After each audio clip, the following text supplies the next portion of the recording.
Hey folks, this is Jason Lewis, the producer of the From the Shadows podcast. I just want to remind you about our website, fromtheshadowspodcast.com. We have a Facebook page. We would appreciate it if you like and follow. Also, join our discussion group on Facebook called After the Shadows. We have a Twitter feed. Please follow us on Twitter. It can be found with @podcast_from. Follow us on Instagram at From the Shadows Podcast. We have a YouTube channel. Go to the search bar at YouTube and put From the Shadows Podcast, and please subscribe to that channel.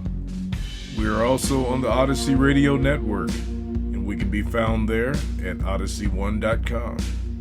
We're still on the traditional podcatchers that everybody loves to listen to us on. We get a lot of feedback, so please rate the podcast and communicate with whether you're on Spotify, Stitcher, TuneIn, Apple Podcasts, Podbean, or Google Podcasts. We're there, and we appreciate it when you leave comments for us. Well, that's all I have for you right now, folks, and thanks for being a part of the From the Shadows podcast family. So with that being said, let's get this episode started. Now I'm going to turn you over to your host, Shanegrove. Hey everyone, Shanegrove here, and I want to let you guys know that my book series, From the Shadows, is available on Amazon and Amazon Kindle. There are 3 different books available. There's Volume 1 and Volume 2, Return of the Lizard Man, and then there's a special screenplay edition which includes both Volume 1 and Volume 2 in screenplay format. So if you're a big fan of Bigfoot, lizard men, conspiracy theories, the X-Files, and mysterious men in black, I urge you to go and check out these books. And if you like them, you know what? Please leave me a great review. And if you don't like them, I apologize. So anyway, check them out. And if you really want a autographed copy, message me through From the Shadows Podcast, and I'll see what I can do. Thanks. Enjoy the episode.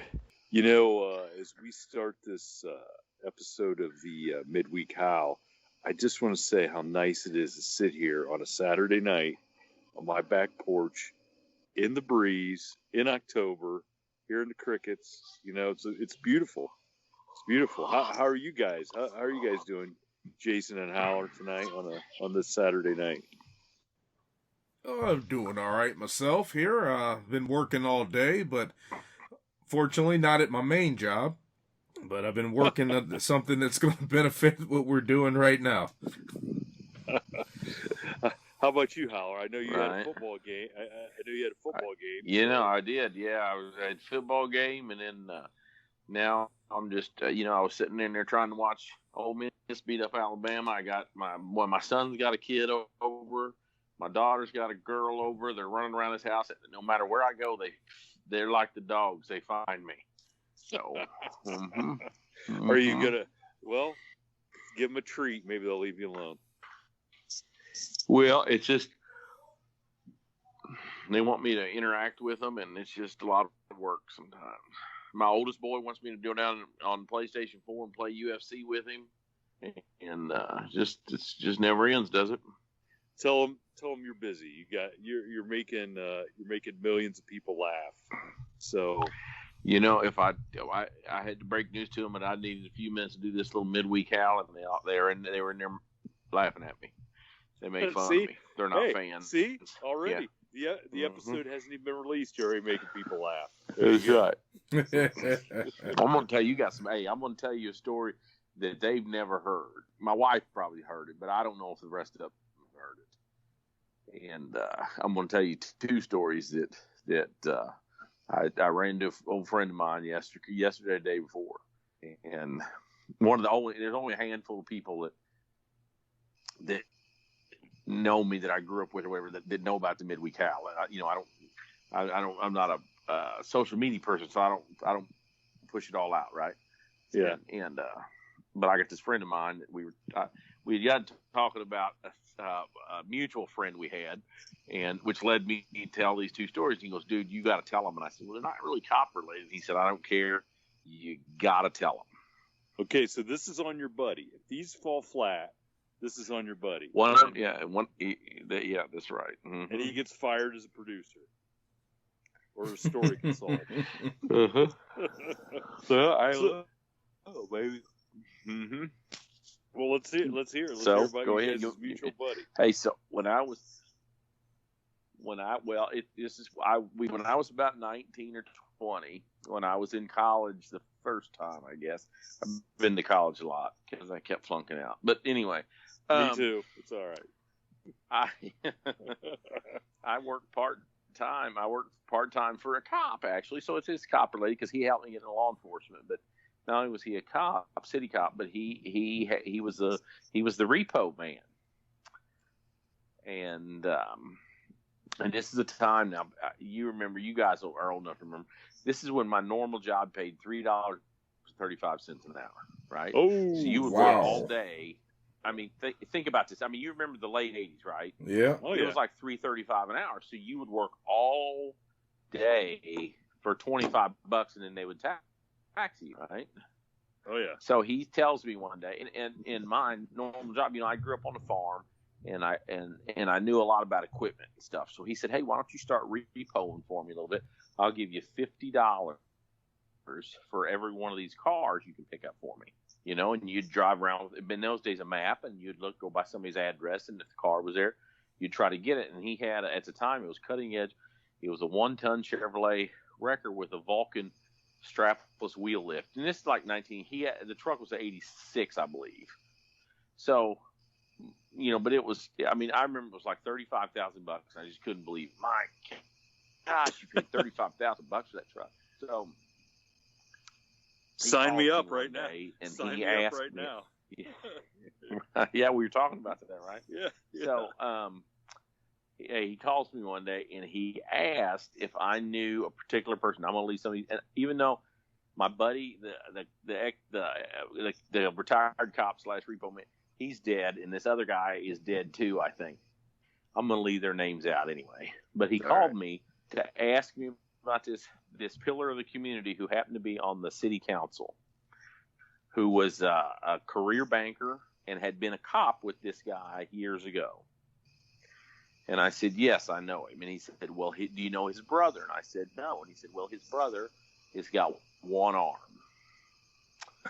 And I said, okay. And he said, well, he was a legit, he had a career of some sorts going, and he lost his arm in an accident, industrial accident, I believe, and just went off the rails, drinking and dope and just everything, because he felt sorry for himself. So his brother, the banker, helped him finance, and I'm wanting to say it was a Ford Fairmont. Wasn't that like a little LTD? Oh, Shane? Yeah. The Ford Fairmont. Yeah.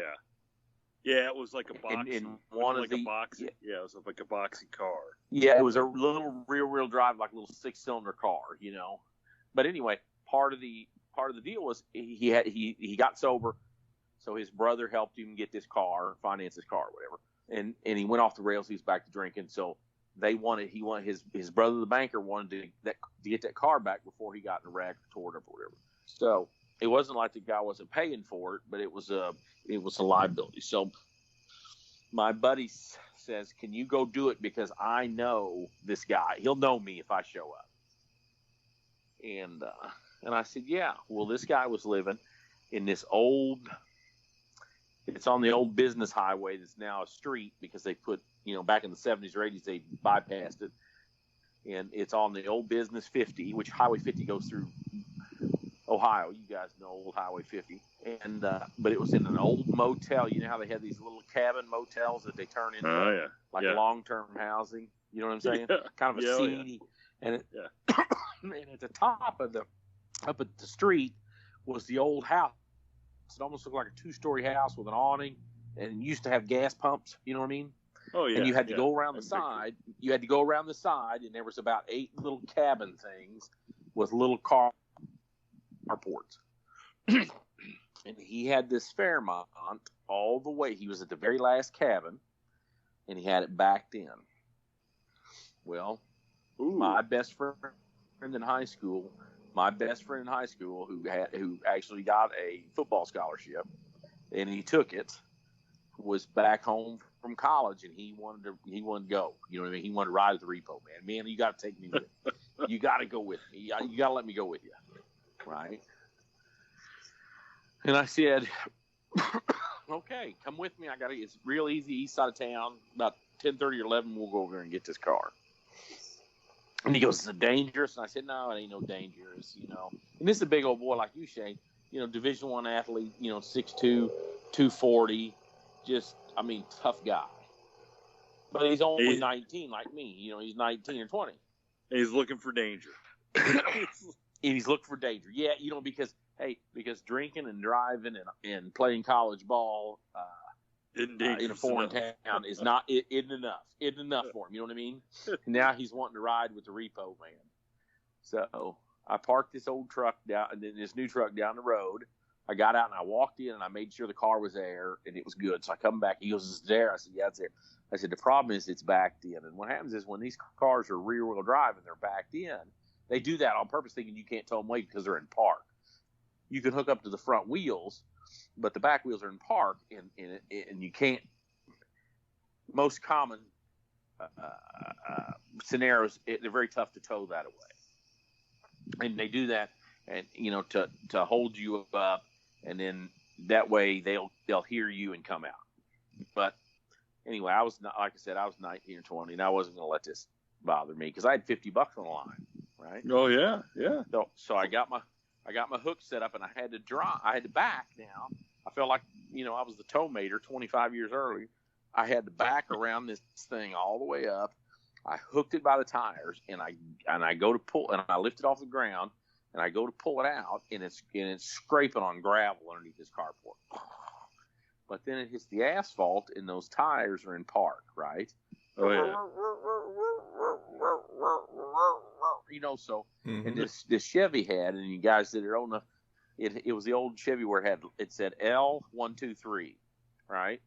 So it had a low, like a granny low. You remember how it used to be low and then 1, 2, 3. So I had this thing in low to pull it because I needed the power because this car's in park. And dude, it's the little. I give it a little more gas, but the problem is the more gas I give it, the louder the tires are scraping. And here he came out. Okay, and he had the biggest butcher knife out of the knife block in his one good arm. and of course, this truck didn't have power windows or locks or anything. But I vividly remember reaching my elbow because I'm steering and locking it with my elbow. About the time he got to the window, and he's pounding on it with the hilt with his one arm now, with drunker, you know, $600, telling me to get the F out of the truck, blah blah blah. So I pushed in the clutch, and the problem is when you push in the clutch, it stopped me. You know, because when I'm trying to pull out in granny low, he can walk as fast as I'm driving. So he gets up to my driver's side, and he's pounding on it. And I stopped, and I said, I forgot what he said. What are you doing, or what's going on? I don't remember what he yelled at me. I said, are you Joe Smith or John Smith or whatever? He goes, no, my name's whatever is real. I'm not going to say his real name here because, you know, he might come back and haunt me or whatever. And he told me his real name, and I said, oh, I'm sorry. I said, it's a mistake. I said, just back up there, and I'll drop it. And he goes, and he took about 2 steps back, and he said, you better effing put my car down. And when he did that, I revved it up and dropped that clutch, and we were off to the races. So, but I'm still in low, and he can catch me. So I go to shift from low to first, and it was dragging so bad it stopped me. Now he's back at my window, beating on. Now he's like trying to break up on. So I can't. So anyway, then I put it in, you know, what was normally second. Would, you know, it says first in the knob, but it's the second gear. And I revved it up, and I dumped that clutch, and I go to pull. I pull the thing around the corner, and I'm getting chased down the old business highway by a one-armed drunk with a butcher knife. And my buddy, the whole time, my badass buddy's like, dude, he's got a knife. Are you gonna stop? Or are you gonna let him have back? I said, no. And he goes, he's got a knife. And I said, hey, you wanted to come, man? We're here. We're here, buddy. And I drug it down to the street. The further I drug it, the more tired he got. And then he went from jogging to walking fast to walking to trying to he put the knife down, tried to pick up the biggest rock he could and throw it at the window. Finally, he gave up. I never did get it out of second gear because it's just too much. And I drug that thing so far, and I can tell you where I'll tell my buddy because he knows where these gas stations are. By the time I got down to what's now a Casey's, it used to be an old like Sinclair station, but now it's new Casey's.